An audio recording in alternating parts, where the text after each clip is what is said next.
I'm 53 years old. I've always thought of myself as someone who plays it safe, emotionally, at least. I raised 2 kids mostly on my own. I work at a local insurance office, and I keep to myself. I've loved, lost, and made peace with the idea that my best days were probably behind me. Love. That was for the younger, bolder version of me, the version that believed in spontaneity and butterflies. But then, something happened, something I never expected. It started with a simple favor, a drive I thought nothing of. And yet, it shifted something deep inside me. I never thought something like this could happen to me. Please, don't make the same mistake I did. The day it all started was unusually warm for early spring in Oregon. I had just finished folding laundry when my phone buzzed with a message from my friend Rachel. "Hey, could you possibly give Tyler a ride? His practice ran late, and I'm stuck in traffic." Tyler, her little brother. Well, little wasn't the word I'd use anymore. He was 17 now, tall and lean, all limbs and shaggy dark hair. I remembered when he was just a freckled little boy playing with Nerf guns in her backyard. I'd known Rachel for years, long enough that her family felt like a strange extension of mine. Tyler was almost like another nephew. Of course, I said yes. I pulled into the high school parking lot, the sun hanging low, casting long gold shadows across the asphalt. A few stragglers were still coming out of the gym, their laughter echoing as they shoved each other playfully. Then I saw him, Tyler, walking toward me in his sweat-soaked t-shirt and track pants, a duffel bag slung over one shoulder. He opened the passenger door and smiled. "Thanks, Miss Holloway. You're a lifesaver." "Oh, please," I laughed. "You can drop the Ms. Makes me feel ancient." "Okay, Sarah," he said, grinning wider. And just like that, I felt it, that odd flutter, so small I almost dismissed it. We pulled out of the lot and headed toward his place, making small talk. He asked about my kids, both away at college, and I asked how school was going. But then the conversation drifted. He told me he was thinking of skipping prom, that he felt like he didn't really fit in, that people didn't really see him. "I don't know," he said, looking out the window. "Sometimes I feel like I'm just background noise, even at home. Rachel's busy with her job, and my mom's hardly around anymore." I glanced at him, the way his jaw was clenched, the way his voice carried a hint of something heavy. "You're not background noise," I said softly. "You're still finding your voice. It takes time." He turned to me, and our eyes met for a moment too long. Then he looked away. We drove in silence for a while, the air growing thicker somehow, like something unsaid was filling the space between us. When we pulled into Rachel's driveway, he didn't get out right away. Instead, he sat there, staring at the dashboard. Then he turned to me again. "Can I ask you something kinda weird?"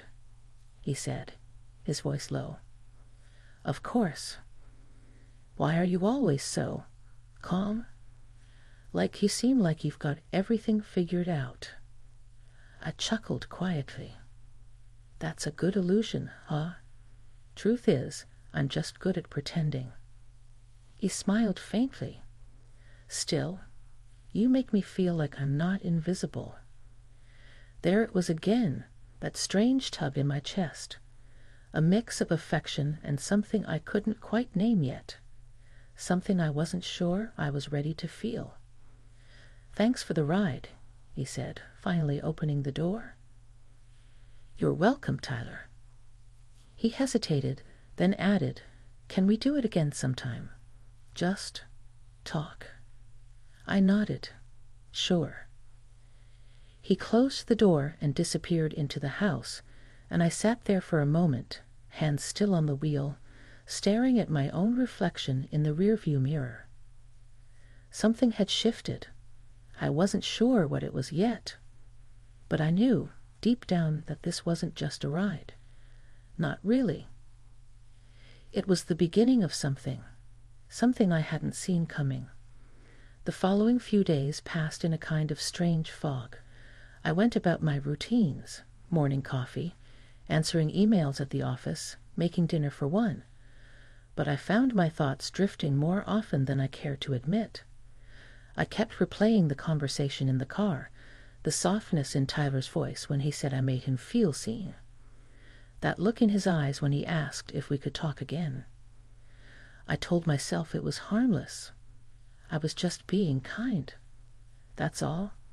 He was a teenager navigating life, and I was simply someone who'd been around the block enough to offer a little perspective. But I knew that wasn't entirely true. Rachel called again that Friday. "Sarah, I hate to ask, but can you pick Tyler up again? Mom's out of town, and I've got a late meeting. He says he's fine to walk, but I'd feel better if he got a ride." There was a pause on the line. Then she added with a little laugh, "He actually asked if you'd be the one to get him. Said he liked talking to you." My heart did something odd in my chest. A twist, almost like guilt, and anticipation wrapped together. "I don't mind," I said, trying to keep my voice light. That afternoon, I found myself waiting in the same spot as before. I'd even freshened up a little more than usual before leaving the house, just a touch of lipstick, a nicer blouse. Silly, I know, or at least that's what I kept telling myself. He climbed into the car again, same easy smile, a little less sweat this time. "You came," he said, like he hadn't been entirely sure I would. "Of course I did. I said I would." We drove a while without talking much. There was a quiet comfort in it. I liked the way he leaned back in the seat, his head tilted toward the window, one knee bouncing slightly, restless energy barely contained. "I've been thinking about what you said," he murmured after a minute. "What I said?" "About pretending. How you said you're good at it." I glanced at him. "Yeah?" He nodded slowly. "I get that.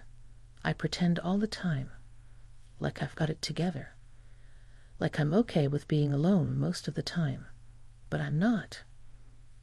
There was something so open in the way he said it. No mask, no sarcasm, just raw honesty. I admired that. "You know," I said softly, "when I was your age, I used to sit in my room for hours and wonder if anyone would ever really know me. Not just talk to me or be around me, but really know me." He turned toward me, the smallest furrow in his brow. "Do you think anyone ever really does?" The question lingered in the car like a breath that wasn't let out. I said after a moment, "sometimes it happens when we least expect it. But most people are too scared to let it." He didn't respond right away, just looked out the window. We passed a long stretch of trees lining the road, dappled with the light of a setting sun. Then he said quietly, "I'm not scared. Not when I'm with you." Something shifted again in the air. My fingers tightened on the wheel. I didn't know what to say, not really. I could have changed the subject, laughed it off, told him it was just hormones or teenage confusion. But I didn't. Instead, I parked the car in front of his house and turned off the engine. The silence that followed was almost deafening. He looked at me, really looked. There was something behind his eyes, something searching, uncertain. Not lust, not a challenge, just a longing to be understood. I reached out, my hand resting gently on his for just a moment, a touch that meant nothing and everything. "You're going to be okay," I whispered. "I promise." He held my gaze, then slowly nodded. I don't want this to be the last time we talk." It won't be, I said, though I wasn't entirely sure if I was promising him or myself. He got out of the car, walked slowly up to the porch, and paused before going in. Then he turned and gave me one last look over his shoulder, an unspoken question hanging in the air between us. I drove away feeling something bloom in my chest, a strange warmth, tangled with confusion and the ache of something I hadn't felt in years. And somewhere, deep in the quiet of that evening, I knew a line had been crossed, not in action, but in thought. And thoughts, I was learning, could be just as powerful. I didn't hear from Rachel for a few days after that. No requests for rides. No casual texts. I told myself it was a good thing, that maybe things would fade back into their usual rhythm, that my mind would stop drifting to places it shouldn't, that I'd stop replaying the way Tyler had looked at me or the soft way he'd said, "I'm not scared," but I couldn't stop. I found myself lingering over small things, songs on the radio, the scent of eucalyptus in my bathroom that reminded me of him, oddly enough, because it was the scent of the hand sanitizer in my car that day. I'd catch myself standing in the middle of the kitchen, just thinking, remembering, feeling. And then, one evening, my phone lit up with a message. "Tyler. Hey, you busy?" My heart beat just a little faster. I hesitated a moment before typing back. "Me? No. What's up?" He replied almost immediately. "Tyler, could we talk? I can walk over, if that's okay." It was nearly 8. The sky was already dimming into purple and gold. My house was quiet, as it always was these days. I stood at the window for a long time, staring out at the empty street, my thoughts buzzing with everything I should say no to, and everything I wanted to say yes to. "Me, you can come by for a bit. Back porch? I'll leave the gate open." 15 minutes later, I heard the faint creak of the wooden gate. Then his footsteps. When I opened the back door, he was already sitting on the old cushioned bench beneath the porch light, his hoodie pulled halfway up over his curls. "You sure this is okay?"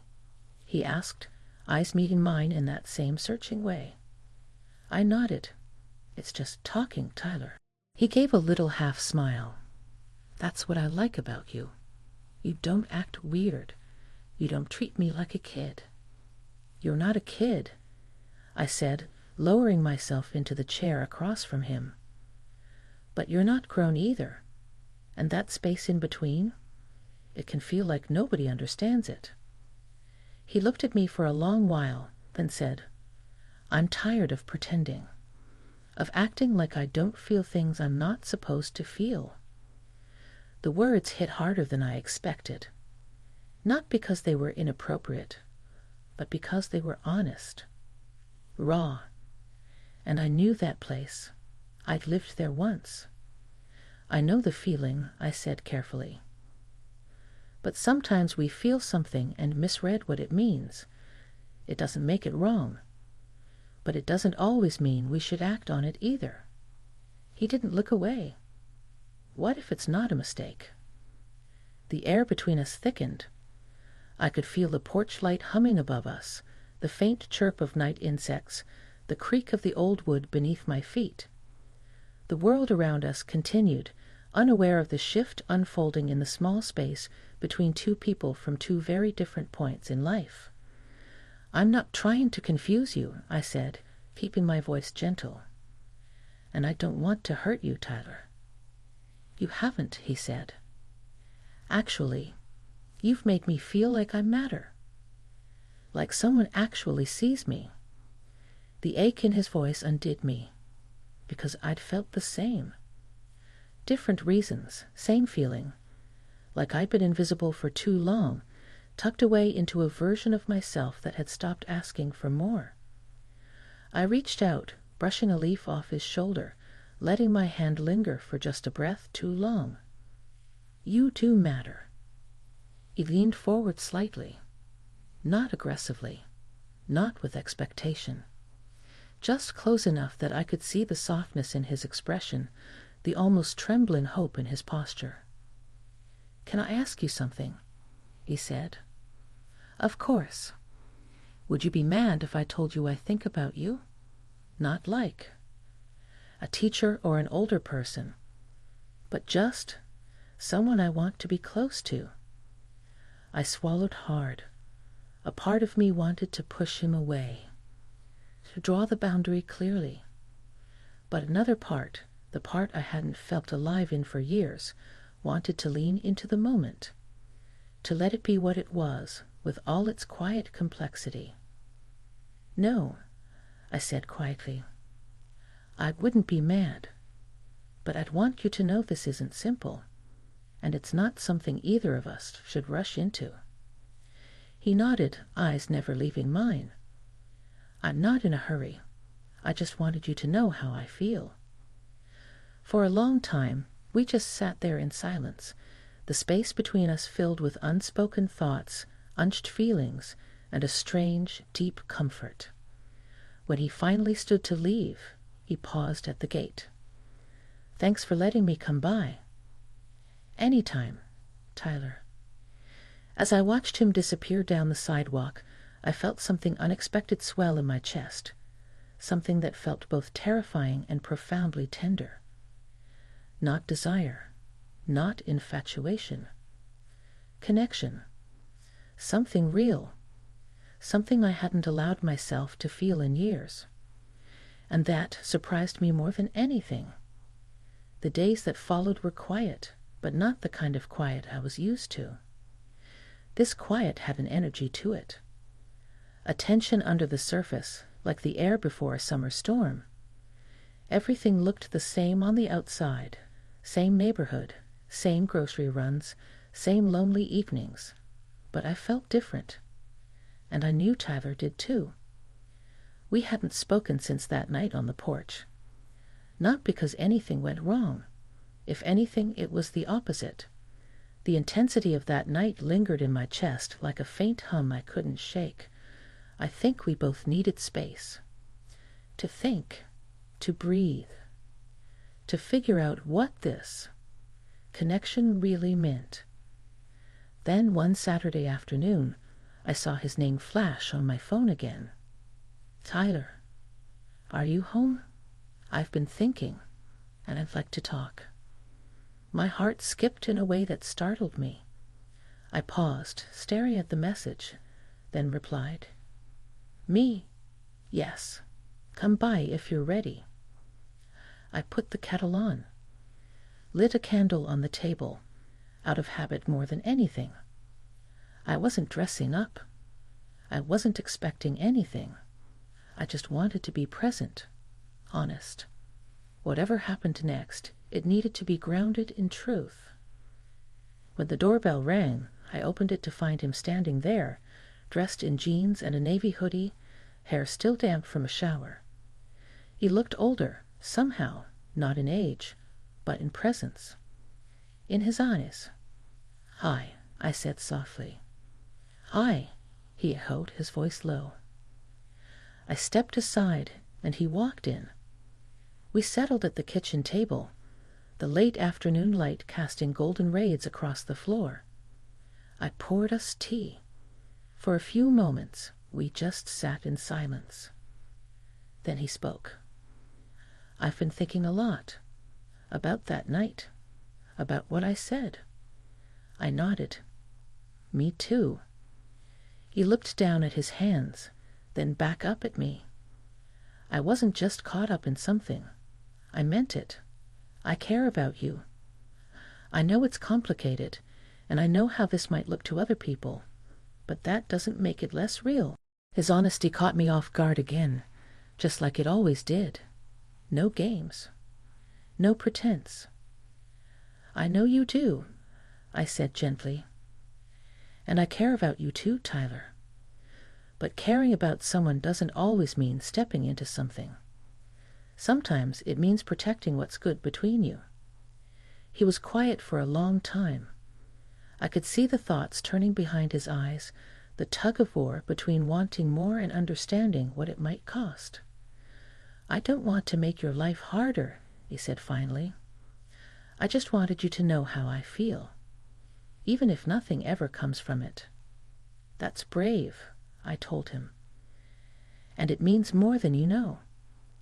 I reached across the table and held his hand. This time there was no hesitation. It was warm, steady, comforting. A touch not of romance, but of respect, of deep mutual understanding. "I've spent so much of my life pushing things away," I said. "Out of fear, out of habit. But you reminded me what it feels like to connect, to be seen. And that's a gift I'll never forget." He smiled, eyes glistening just a bit. "So this is goodbye." "No," I said, "not goodbye. Just clarity." We both laughed softly at that.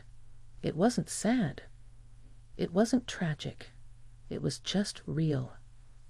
He stayed for another hour. We talked about his college plans, about music, about life. It felt easy, natural, like two souls simply recognizing something true in one another. When he finally stood to leave, he hugged me, not with confusion or hesitation, but with warmth, with gratitude, and I held him back, my heart full in a way I hadn't felt in years. As the door closed behind him and I stood there alone, I didn't feel empty. I felt whole. Sometimes the most meaningful connections don't end in romance. Sometimes they awaken something deeper, something that reminds us of who we are, what we've been missing, and what we're still capable of